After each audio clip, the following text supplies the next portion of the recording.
Hi there, I'm Sonal Mehrotra Kapoor, and welcome to yet another live stream in this program that we're doing here on Money Control. Now, of late, we have seen the word cyber attack come to attention all over again.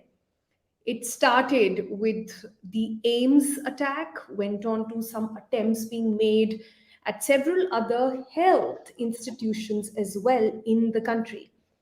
So much so that now recent data shows that every 11 seconds, right, that is the time I've taken to make this introduction, a cyber attack takes place.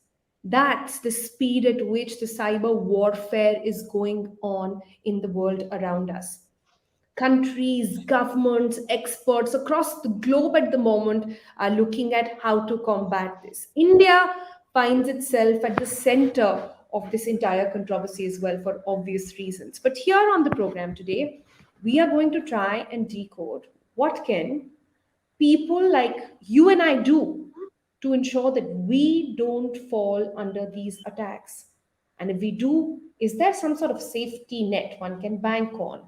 How exactly does this ransomware world work? If Ames was asked for 200 crore via crypto, if you or your company were to be that next, what can you do? All right, so that's to set the context a little bit. Let me introduce our guest then. Joining us today is Jitin Jain, well-known face expert when it comes to cybersecurity. Shweta Chawla as well, founder and chief investigator for SC Cyber Solutions as well. Thank you both for joining us and on this discussion. I just want to start by, for those of you who might be unaware yet of what happened at AIMS and might be also thinking that it happened at AIMS, how does it impact my life, right? Like it doesn't change anything for me. Just to set the context for you, on 23rd of November, AIMS, which is AIMS in Delhi and all over, which is the busiest hospital the country has, caters to not just Indian, rural, urban, but international audiences and patients also, went down from seeing 30,000 patients a day to between 4,000 patients a day. Their OPD services, which basically tells you patient history, tests that have been done, appointments that have been taken, doctor's roster, everything gone in a flash. Patients' data of people like you and I, and even data of people like the Prime Minister, the Home Minister, previous Prime Ministers, international heads, and all of that gone. It all happened in a moment, and the entire system was left thinking, what exactly is going on? It was a cyber attack.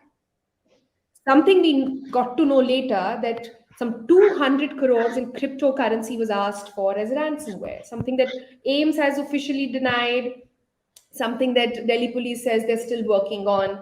But that is mostly what this ransomware attack and the cyber attack on AIMS was all about. 5 government agencies, CBI, Delhi Police's special cell, NIA, NIC, all of them worked on it. We still don't know who was after it. This is 23rd November, remember. We are talking today. And almost like less than a month, almost a month later, the entire operations, many say, are still not back. That was the extent of the attack. But you know what's funny is that it didn't stop at AIMS. It went on further. 23rd of November was AIMS, 30th November. While AIMS was still recovering from what had happened, when security experts in the country were still grappling with the enormity of the attack and the enormity of the situation, there was another attack. This time, or an attempt at least, this time on ICMR, another very crucial Indian health body where research is procured. The latest, imagine the latest on cancer research, the latest on what's happening with transplants, the latest on what's happening with Alzheimer's. All these research based papers, experts' opinions are banked there. That had a cyber attempt, and not one or two. Guess how many? 6,000 in just 24 hours. Moneycontrol did a story and we found out that 6,000 attempts of cyber attack were made on ICMR on 30th of November in just a span of 24 hours. This again was not successful, thankfully. We got to know later that it came from a blocked IP address somewhere in Hong Kong. And they're still working on what exactly happened over there. So while all of this was happening, we are wondering, okay, what exactly is going on? Are government bodies, are health bodies the focus of these attacks? And that's where the trend is going. Came another attack, the third one. This was on the 1st of December. This time, the Jal Shakti Twitter handle was attacked and compromised in a way for a couple of hours, essentially leading us to question what exactly is happening over here. Is this what the future warfare is really going to be looking like? It's a no brainer. Exactly. Everybody knows this is where it will be. But are we really ready? And what exactly is happening on this front? Chinese connections, Hong Kong connection. What exactly is the government doing apart from what we hear from the parliamentary panel? So, like I said, this might seem like something that happens to AIMS and ICMR and Jal Shakti Ministry, and government has to deal with it. I think time has come for us to understand that you and I are as vulnerable. And that's the question on how we can make this better. I want to give Jitin the opening comments here. Jitin, for those of our viewers, before I go into the details of what happened at AIMS, at ICMR, Jal Shakti, and all that, just bring this into context for those who might be saying, "Yes, sab AIMS mein hota hai. Hamare saath, we are small middle class people who are trying to earn an honest money and pay taxes and move on with life. It doesn't impact my life." Is that true? Actually, no. You see, without going into what happened at AIMS, you have to understand that in last 3 to 4 years, entire cyber threat landscape in the world has changed. 3 to 4 years ago, we would find that the business houses, government enterprises, critical institutions were the target of hackers, and the most of the hackers were state-sponsored hackers who were targeting, enemy states or trying to sniff out data. And the skill set of hackers was rarely available. So they were like, you could count 1,000, 2,000, 3,000 good, really good hackers across the world. All this has changed in last 3 to 5 years. Now you would find there are two set of people who have become target. The whole landscape has shifted from enterprise to individuals. Now you look at the Twitter hack last year.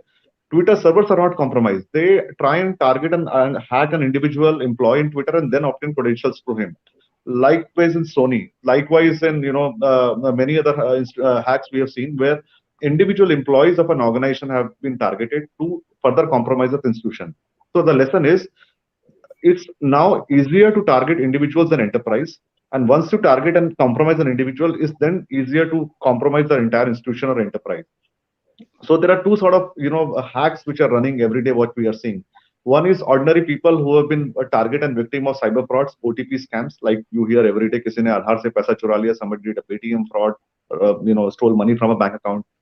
Second are high network individuals, celebrities, actors, businessmen, defense establishment officers, bureaucrats who've been target of both cyber criminals as well as the state-sponsored actors operating from hostile actors across the border. And the technology to hack or the tools to have become so cheaply and readily available that the size and scale of hacks have revealed so much that every day you will hear that some businessman, some celebrity, somebody got compromised, their email got hacked, Instagram got hacked. It has become so rampant. And the whole problem is that it is very, very difficult to put down attribution in cyber. It is very difficult to investigate. It is very difficult to find. It is all the more very difficult to even detect whether you have been hacked or not. Hmm.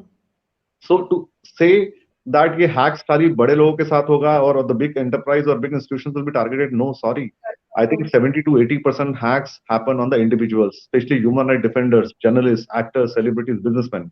So if you are successful in life, trust me, you are either the target of a cyber criminal, crook, your competitor, colleague, or at times your own the friends, families, for whatever reasons. Wow, that doesn't Because paint a very good hackers are picture. available, for hire like taxis, and all of us are sitting ducks. Hmm. Like I said, it doesn't paint a very good picture of the times we live in, and Yeah. thus begs the question of what can we do to safeguard ourselves. Shweta, your opening comments on individual versus. So Jitin is talking about a very important trend. He's saying Yep. over the years we've seen that shift, the transformation happening. But not just because you're going to be Elon Musk or somebody who has, say, resources, people who are purposely, like only looking to ensure that your website is safe, that you as an individual is safeguarded, individuals are getting attacked as well. Is there some thread, some data that you can share with us on that? So over the last 3 years, 4 years, we have definitely seen an increase in individual attacks. And I'm not talking about the large scale cyber attacks that Jitin is talking about. I'm not even talking about state actors coming in. I'm talking about individuals being attacked by cyber criminals, primarily for money. And this is not large sums of money. This could be 20,000, 30,000, 5,000. In some cases, as little as 500 rupees. In other cases, as much as an entire bank account being emptied. And these are cases that seem to be slowly draining money out from the country, with whether it's intentional, whether it is something that is happening because the money is just flowing out to various different sources, we don't know. But there is definitely an attack stream which is depleting resources within the country. And Hmm. this has two impacts that I can see. One is definitely financial, the other Hmm. one is much more psychological. It is scary that if I'm going to use an app, if I'm using a UPI account, if I have my bank account and I'm doing these transactions online, at one hand, establishments are telling me we need to be more digital. You go to a bank, the bank says you can't withdraw money below a certain amount if you don't have an ATM card, and we won't give it to you in cash. You go to the ATM, you get it. At the same time, every day, somebody I know is experiencing some sort of a financial fraud. So, in Hmm. my head as an individual, I have this conflict. Shall I use this app? Shall I use this online mechanism? Hmm. But I know that it's vulnerable. I know that I am being attacked. I know that yesterday, 5 people in my society got attacked by lost money. Yesterday, 6 classmates of mine from college told me somebody has lost money who they know. Am I comfortable then using these apps without that lingering fear that is constantly there? Hmm. Which I think has causes a distrust in digital technology. And Yeah. while we are happily going more digital, we need to take into account this fact that Yeah. at some level it doesn't sit well. Yeah, I hear you, Shweta. You're talking about how we need to have that conversation. But can you give me some examples? Like mostly what our research showed was that most of these attacks, asking for money, like you said, etc., on individuals come via email.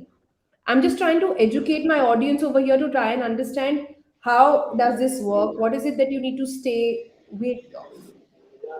So, email was a few years ago. Today, it is WhatsApp, instant messaging, social media chats. Somebody sends you a QR code, you click it. Somebody sends you a link, you hit that link without really thinking it through. You see something that you want to buy, and they ask you to access a remote access software without you paying too much attention. You download the remote access software, they have entire control of your device, cell phone, computer, whatever it might be, which has banking apps on it. And pretty soon you find that the banking app has been compromised. The money that you had in your bank has depleted. So it used to be emails definitely, but today I think the attack vectors have expanded to all kinds of communication. That One of my have favorites, sorry, Sonal. your favorites. I would love to know. Well, Go it ahead. isn't quite a favorite, but it is one of the most ingenious attack vectors.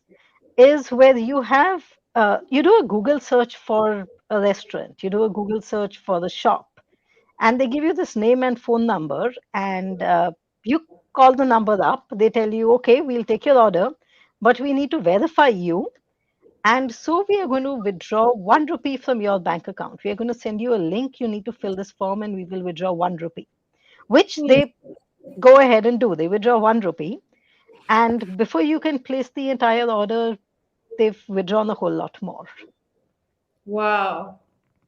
Wow. Okay. This takes me back to, I think, an episode of Friends that came in several years ago on how all of them go to Barbados to attend some conference, and there somebody was just trying to check an email and just doing that erased like the entire laptop and stuff like that. So we've been talking about this, or at least the Western world has been talking about this for quite a while, on attack on individuals, how data has been compromised. I think, and I could be wrong. And also, Amit is joining us now. Um Amit has been also, looking at the whole, space of cybersecurity. He's an ethical hacker. He likes to call himself that, cybersecurity expert as well. Amit Dubey. Amit, just join in now, and we were just talking about how how the shift has happened from big agencies, organizations to individuals, and how perhaps even now individuals, because we've gone so used to these apps. I mean, I frankly don't imagine a world where we'll stop using WhatsApp just because there are cybersecurity threats happening, there are attacks happening. It's just not the world we live in anymore, right? It's not a practical approach. Not everybody can be that one famous man we must not name, right? So we cannot, everybody cannot be that. So in a space like this, what are you suggesting are the precautions that people take now? I'm not talking about long-term solutions like, educate kids on cybersecurity, start, inculcate that early, try and, live in that environment, etc. Jit and I have spoken about it several times. But what can we do now? Sonal, first we need to understand these attack vectors keeps on evolving, and I always say that criminals are innovators. I always learn from them, and they always find ways where the practices, processes, technologies, those are being deployed by the best of the brains. This can be breached. For example, when we say that don't give your OTPs or don't share your OTPs, nobody shares their OTP actually. There is always a story behind it. There is always some reasoning through which they build trust with that person, and then they Hmm. take the OTPs out. For example, if I can share some of these modus operandis, those have been used recently. The call forwarding techniques, the call merging techniques, taking OTPs through Zoom link or through Google Meet links are quite common nowadays, because they somehow they send you as Google Meet link and they ask you that share your screen and I'll help you out to solve a particular problem. But you forget that when you are sharing your screen on a Google Meet, somebody can see your OTP as well. So, but before that, the story is something else. No, Similarly, you get a hold on. call from someone. Hold on. What do you mean by that? I'm slightly confused. If I am, say, on a link on an online Google Meet like we are all right now, frankly, and I'm catching up and my screen is getting shared with you, how does that translate into the other person getting my OTP? So when you share your mobile screen, if anything comes on the screen as an OTP, the other person can also see that. It's a, and I can tell you the entire modus operandi. Somebody was searching a cheap taxi in Mumbai. He called me. He was cheated like that, and he found a website. He was trying to pay 100 rupees to that website, but it was not working. So he comes filed a complaint to that website that your system is not working. He got a call from them that okay, we'll solve this problem.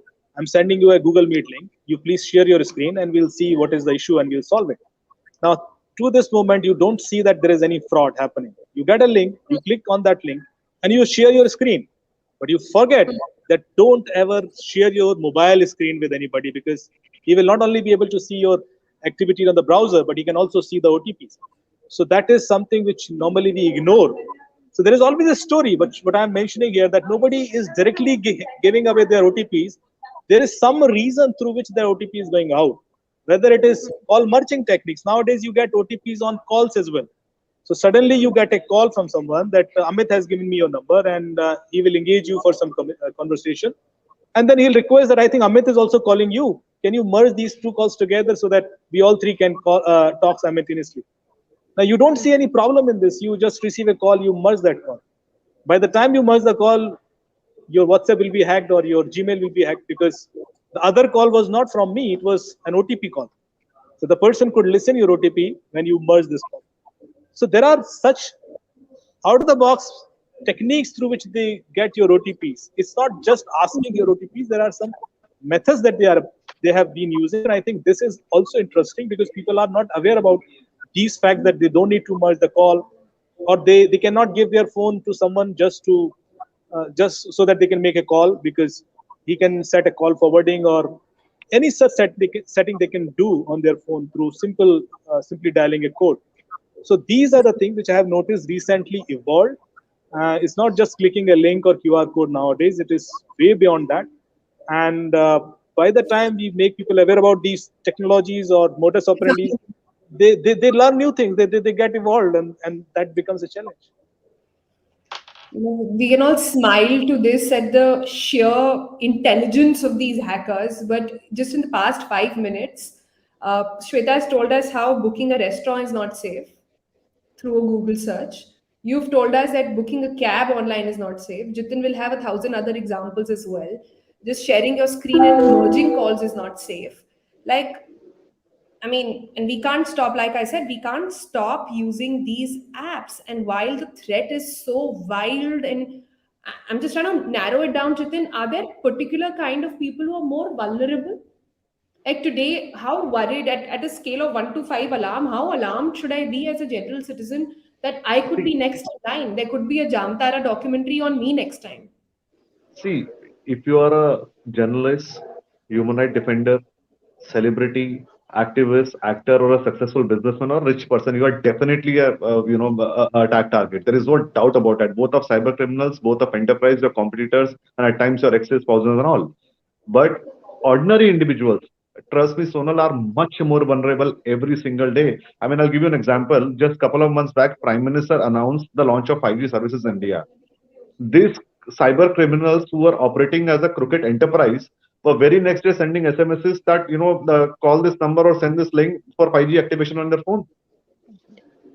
Can you imagine that it took just 24 hours to innovate, set up a scam, and start delivering and running it on people successfully? And they looted a lot of money. A lot of OTPs got hacked. They were getting OTPs from people on the pretext of activating 5G services on their mobile phones. During COVID, we saw several vaccine registration apps which came in. So I think we are living in times where security is going to be very, very difficult, especially on mobile phones. And antiviruses on mobile phones are already dead because antiviruses worked on this concept of postmortem. Like if you have a signature of an existing virus and you get another one, it will detect. But these days, every virus and every installation creates a new signature. So every time you get a hack, malware app or something, 99.9% no antivirus can detect it on a mobile phone. Two, I think even if you secure somebody's mobile, a lot of my clients, especially the high network individuals, you come and you secure them, and then it's a situation where you can't take a guarantee of tomorrow because even if you don't click on a link, even if you don't give an OTP, even if you don't do anything. I mean, today we have seen examples where people got hacked by simply a missed call. And very recently, I think a couple of weeks back, we found a vulnerability running around where if you just visit a particular website, just read normal news, your mobile phone got hacked because there was a browser flaw, browser bug. So I think having security systems will not work. No matter how good your antivirus will not work. So if you think that you are vulnerable or you've been a target, like you visit a doctor, just take a test every 6 months and check if your phones are safe, your accounts are safe. I mean, there is no other way that today you can safeguard yourself, no matter how many precautions you take. But for ordinary people, I think the fundamental story is that don't believe in free lunches in life, and do not believe that anything is available for free. If somebody is giving you free mobile service, free iPhone, free scam, free gift from Amazon, nothing comes free. It's 100% a scam. Second, I think if you receive a call from anyone, never give any information unless and until you have made that call. If you receive a call from a bank, if you receive a call from a customer care company, if you receive a call from Amazon, anyone, do not give any information. You should only give information when you yourself have called, and you have called the number by looking at your debit card or your checkbook, not by randomly doing a Google search. Because most of these crooked people are using Google as a weapon, where they're putting fraudulent links on Google on the top of search results, and that is how people are getting conned. But I think beyond what individuals like you and me can do, which are very limited options, I think in India the fundamental problem is that our KYC system is broken. All these OTP frauds happen because people are able to obtain fraudulent SIMs. Your bank accounts get robbed because people are able to hire these Jandhan accounts of poor farmers, take their credit cards and debit cards on rent and their accounts on rent and carry out scams. So if you link, I mean, I'm not going into Aadhaar debate. If you Mm, do a digital KYC where your biometrics are there, not Aadhaar or anyways, like it happens in US, Europe or anywhere, if you put biometrics as a KYC criteria for giving SIM cards, you will 100% wipe out fraudulent SIMs. And once you do that, this 90% financial fraud problems will come down because there'll be no fake SIM cards, there'll be no fake bank accounts linked to them. yeah, So I think it's digital. a responsibility of both government and individuals together. Yeah. No, you're right. This is not a battle that one can fight on their own. We can only look at sort of building firewalls around us to Yeah. whatever extent possible. But then you're saying no free lunches, but WhatsApp is free, Twitter is free. Like, what is life at the moment without any of this? But Shweta, give me some hope. The way this is going and what all of you are telling us is just quite scary, to be honest. And I totally agree with Jitin that the onus has to be on big companies, the onus has to be on policy to ensure that we are safeguarded at that level. But at this point, going by just how government websites are getting hacked on a daily basis, like I said right at the beginning, every 11 seconds there's a cyber attack that takes place. I mean, there doesn't seem to be any hope, or is there some? Okay, you've put me in a very tough spot here. I want to say yes, but part of me is saying no. So I'm not quite sure. One part definitely is, particularly for bank accounts, this is something we've been saying for the very long time. Your bank account, which you are using for lots of transactions, make sure that it's not got your life savings in it. Keep a separate bank account with life savings, which is not digitally enabled. That's a I know good it's point. not the best solution. I know it's old fashioned, but at least it's a security blanket. Hmm. So that's one method. The other one is I would like to say don't trust anything. Like Hmm. Jitin says, no free lunches, no free meals of any sort, no free anything. But then we still want to use our apps and we still want to be able to use social media, which Hmm.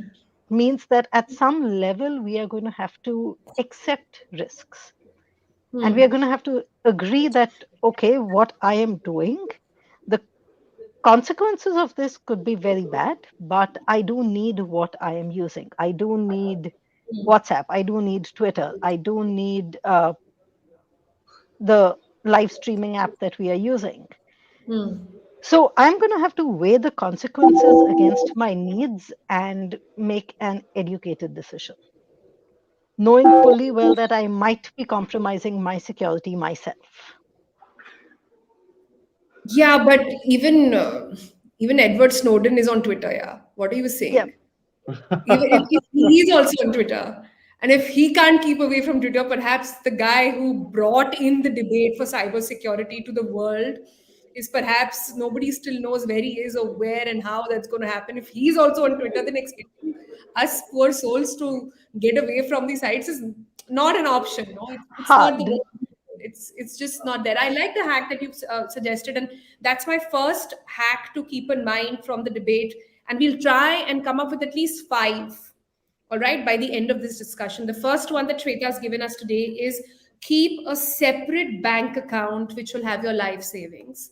Use a separate one where you're making daily payments, etc. So that in case something is hacked, you have some sort of security blanket. That's hack number one. That's something reminds me of what Jitin told me long ago, that all your passwords and emails that you keep have to using for all your apps, have a separate one and not where all your emails are tagged, right? So that there are two separate ones that you're actually working with. So this is Yeah. hack number one. Let me come to Amit and see if he has another hack for us. See, Sonal, first we need to understand one more aspect, that whenever these financial fraud happens, they never ask your password. They are just interested in your OTPs, which Hmm. means that they already know your password. They already have the data. And actually, this password should be with the banks. So the banks are responsible that why this data has been leaked and reached to the wrong hands. This is so Hmm. common that in none of these recent financial frauds, I saw that anybody would have asked their passwords. No, they are just interested in their OTPs. So this is one of the biggest flaw, and the solution what uh, we have just received. It is called micro segmentation. You divide your risk to small parts so that uh, you can reduce the damage.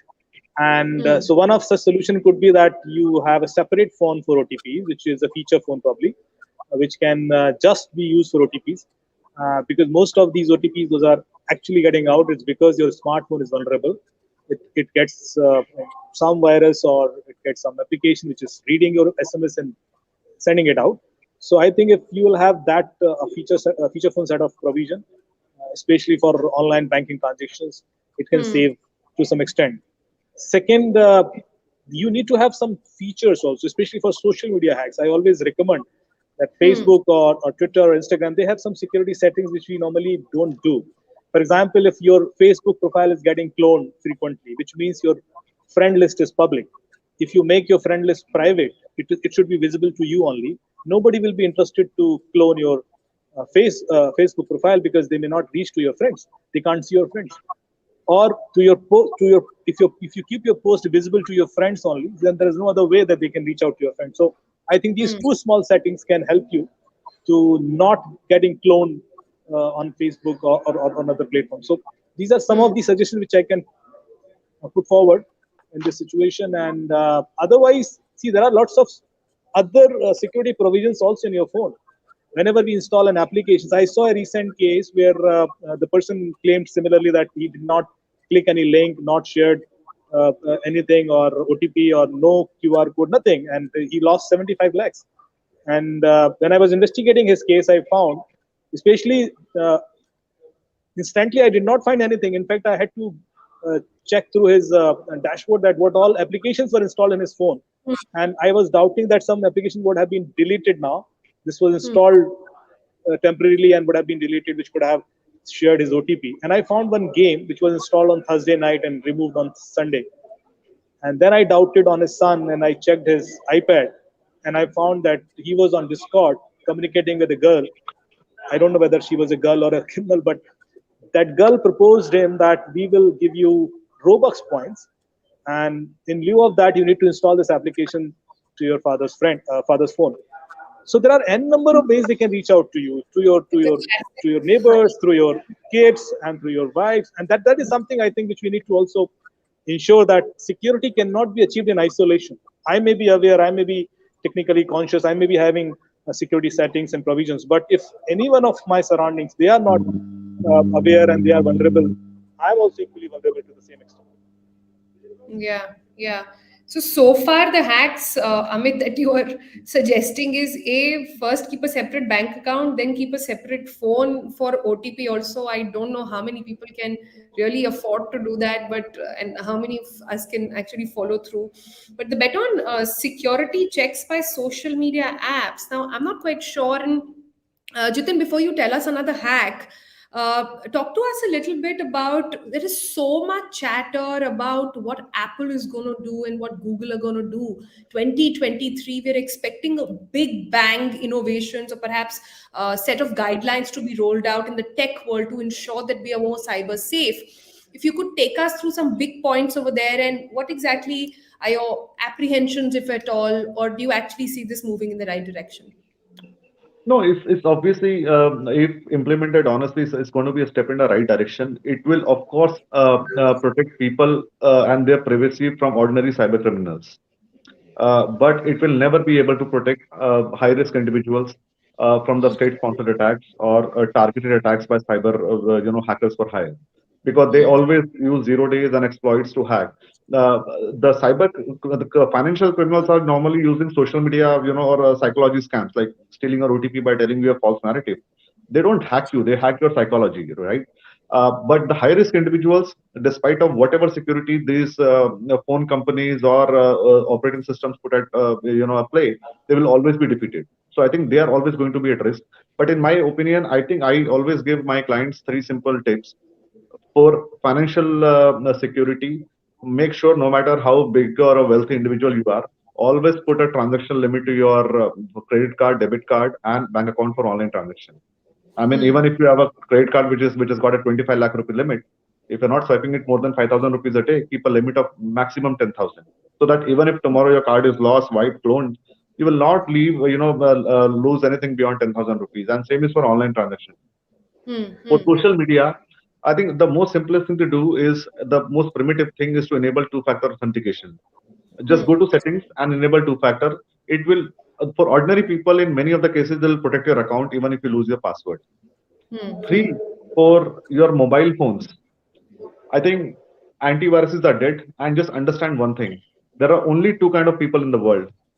Hmm. One, those who have been hacked, and second are those who don't know that they have been hacked. Right? Everybody is been hacked. So if you're in doubt, give a shout and seek professional help. 6 months, Hmm. 1 year, get your devices scanned.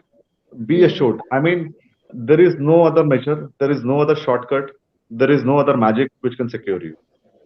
Hmm. I like how Jitin has pulled up a Shah Rukh Khan on us right now and saying, if do tarah ke log hote hain, one who have been hacked and those who don't know that they've been hacked, but clearly everybody is under the radar right now. That's a good one.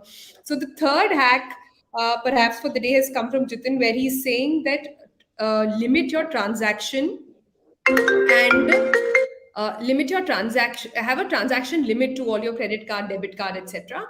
And there should be I mean, even if it's a separate account altogether, limited to 10K, unless you're of course sort of doing, if it's a business account, etc. So for at least that you have to take care of. Shweta, let me come to you next and see if we can get another one.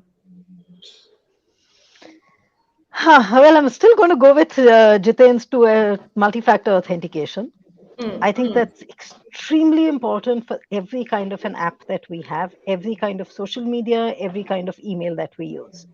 hmm, It's not going to be your absolute 100% protection mechanism, but hmm, it limits the kinds of attacks that you can experience. hmm, One way, of course, is you will get an OTP. The hmm, other is there are multi-factor authentication apps that you can install.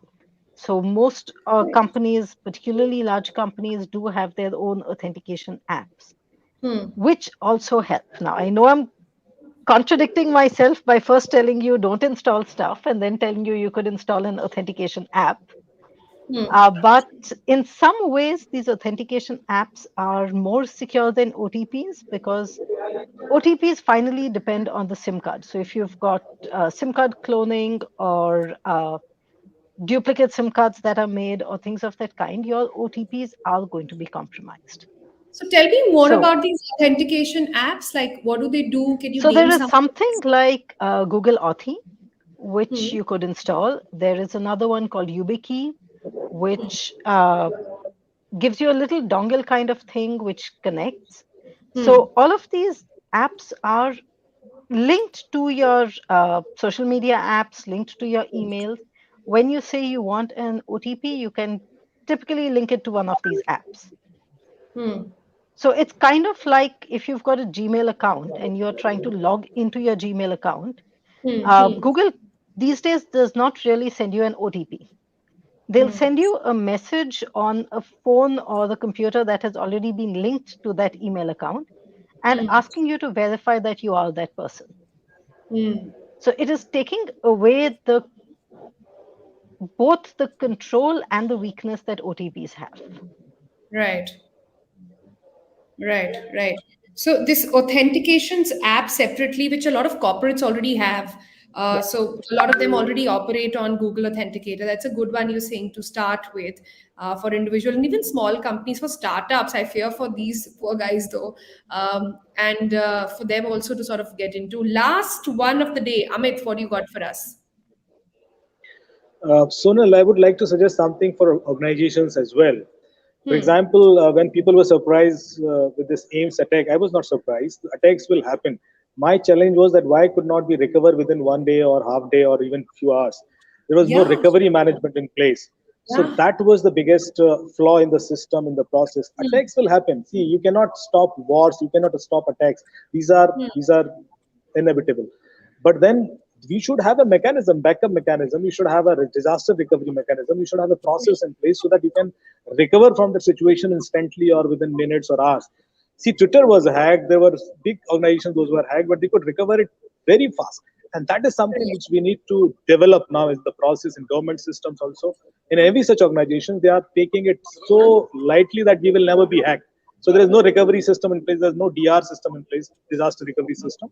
And we are living in that illusion, I guess. I think this is bigger flaw than even protection. Protection is, okay, they can protect you to some extent, all these provisions, security methods, intrusion prevention system, detection system, firewalls, everything is required. But then attacks will still happen. And there'll be some insider involved, there'll be some external attack, state-sponsored bodies. So you should have mechanism to recover from that attack. You should reduce that risk in that way. I think that is my the final Yeah. bit to the organization, especially for. I'm running out of time, but there is quickly something that I do want to sort of get in very quickly, and that is the insurance that has these days been floated. And quick word from you, Jitin, on that. There are some insurance policies from cyber attacks that are now in the market. Is that something one can explore?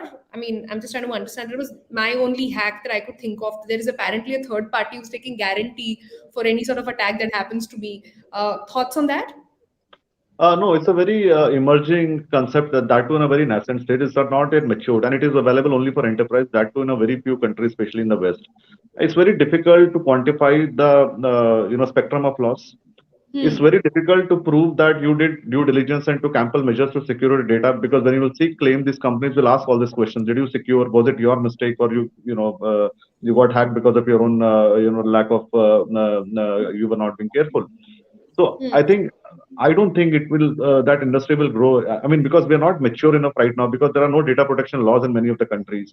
There are no fixed standard operating procedures, and there is no recourse for you to moving a court. Should you pay this insurance premium for 2-3 years, then you get hacked, and these companies refuse to pay premium compensation on some pretext.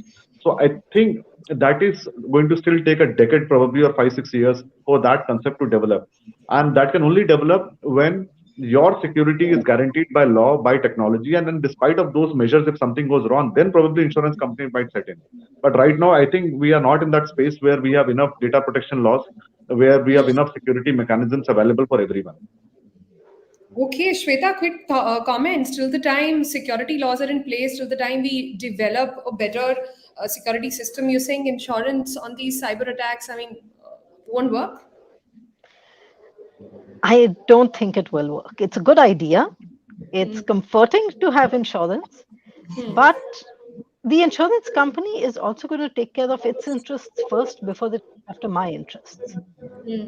And I can't be sure that they are going to take care of not putting the onus on me, because sure, maybe I downloaded something, maybe I clicked on a link, maybe my child downloaded a game, and at the end of it, something that was done on my device by me, maybe not intentionally, uh, led to the data loss. For companies, yes, it does make some amount of sense, because we do have a lot more security guidelines for companies. We do have some amount of legal recourse for companies. So for them, the risk of a cyber attack is many-fold and varied. So Correct. they are also concerned about reputation loss. What happens if my website is defaced? Those kinds of issues also come up. So So, for the Sonal, company, yes, it might make sense. may I Yeah, add a line? It's yeah. obviously a very good idea for insurance companies to mint a lot of money by premium, because they anyways would not have to pay any compensation. But it's a very terrible idea for individuals. But I'll tell you one thing, one simple example. You tell a bank that somebody stole money from your account when you were sitting in a room. Bank is bound to return that money if something has gone wrong at their end. If somebody is hacked, bank is responsible. But if you tell bank that you are victim of a OTP fraud, they'll ask you only one question: did you give OTP? And under whatever pretext, the moment you say that you gave OTP, they'll say, oh, then you are the one who authenticated the transaction. We are no more responsible, no refund, no claim, nothing to you. So I think you will never be able to prove to an insurance company that it was not your mistake. They will always prove that it was your mistake, your carelessness, and it is very, very unlikely that you will get any premium. Yeah, actually, that's a good point. But like I said, all these discussions that I have on cybersecurity leave me with such sense of depression that I No, don't know I where think we are, I know. frankly. No, I think we must understand one thing that Amit was rightly pointing out. A, never pay money to a criminal. I mean, even if I mean today a lot of you take Google, Apple, there is so much of cloud storage available, sometimes for free, sometimes for pretty amount of money. Just back up your critical data as memories or whatever you want documents there. So tomorrow, if you are a victim of a ransomware attack, just refuse to pay ransom, because this whole industry strives and survives only when people are forced to pay ransom because they do not have a backup of their data, Or right? they have skeletons in this closet. Yeah. Yeah, if you're able to take a backup or restore whatever, then if you don't pay ransom, this whole industry will diminish. So Yeah. I mean, if the technology is available today, you don't have to buy big pen drives or hard drives. You can take backup at lot many places. I mean, for example, mail also, just create another mail account, dump the data over there. I mean, so tomorrow if this one mail is deleted or whatever it is, you always have a backup. I mean, Yeah. as they say that you all should Correct. always have a backup for everything in life, not only for data. Yeah. Yeah. On that note, so Jitin has given us lots of one-liners for the day. Very happy with that. Shweta, Amit, also thank you so much for joining us. Nine hacks you were able to come up with at the end of this discussion on what you can do to protect yourself. Now, I just want to as a wrap. Number one, keep a separate bank account which has your life savings. In a sense, your daily payments on Amazon, Flipkart, and all these online services that you use have a separate account from where money is going in. It'll also be my sort of head is thinking also a good way to track expenses, no, to just have that as debiting thing. So that is hack number one, a great one coming from Shweta. It gives you a great security blanket. Number two, have a separate phone, as Amit suggested, for OTP. This could be dicey for some, but if the risk is that much, you got to take those precaution. Number three, the two-factor authentication. Cannot emphasize more on this. It might not be able to secure you all the time, but it will secure you most of the time. So ensure that that is actually happening. Number four, transaction limits that you can actually apply to your bank accounts to ensure that not more than 10,000 on most days. So whenever there is some sort of debiting that is taking place, you immediately get an alert and it's not allowed. That's a great one actually, and can be done very simply by just calling your bank and setting those limits over there.